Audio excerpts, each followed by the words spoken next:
original na ibig sabihin ng hilot, nagpapaanak yan. Nagkakaroon, gumagawa ng sarili niyang vocation kung anong nakakasukang mga lasa. No? Pero tapos, malakas ang puso yan. Dahil hindi ka pwede manggamot ng mahina. Sa Chinese medicine, yung mga naghihilot, may training sila para lumakas yung chi. Yung energy ng kamay nila. Dumadampi pa lang yan. Minsan nga, nagpapaapoy, no? Supernatural yun. Pero our body can have that. Yung mga babae daw nakapagtatraso ng energy sa lalaki and the lalaki sa babae. So, hilot is a so it's actually naturopathy.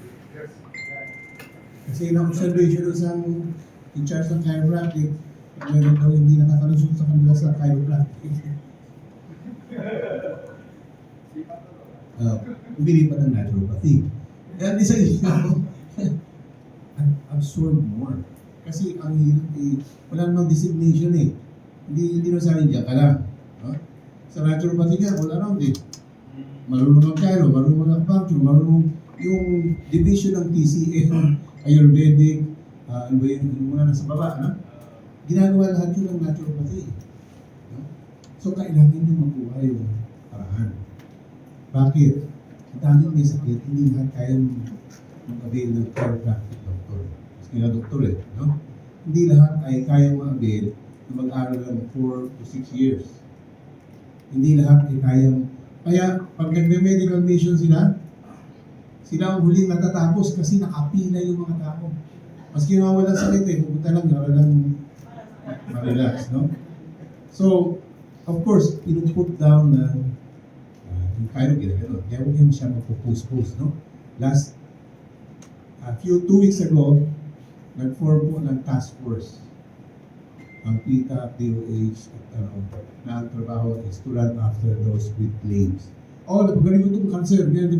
Ito po, Lord, ito, bitin ninyo. Oh, ito, get patay. Kinokolect po yun na legal, ng ating PITA, at saka ng PRC, at saka yung isa, state po ba, pakutin. Kami po mga board-certified doctor. Board-certified na integrative medicine, walang po ganun. Walang board exam ang integrative medicine. Dito sa Pilipinas, integrative medicine is a medical doctor ka, tapos accept an alternative, which we are. We did that in 1998 until pandemic, hospital po talaga. So kung ikaw magsabi, ako yung board certified doctor po, yung isa, doctor siya, no? Pero tanongin mo, hindi ba siya doctor ng medicine, hindi ba siya doctor ng naturopathy. So it's very scary to claim, kasi habulin ng PRC, habulin ka ng Philippine Medical Association, wala nang power na ikulong ka ng PITA, pero hindi ka naman napoprotektahan kung ikaw ay hindi under ng PITA at hindi ka certified ng PITA. Pinag-usapan namin yun, mayroong school sa Pangasinan, mayroon silang course ng integrative medicine, pero hindi sila accredited ng CHED. At saka integrative medicine, physician at tawag sa sarili niya. Empower you. Unless tanggapin. At saka, even I board graduate ng medicine, na supposed to be mo tawagin doktor, kung hindi naman siya tapos ng board exam, hindi siya pwede mo. Kasi pag sinabi doktor, akala naman magkaroon siya, license ka ng medicine.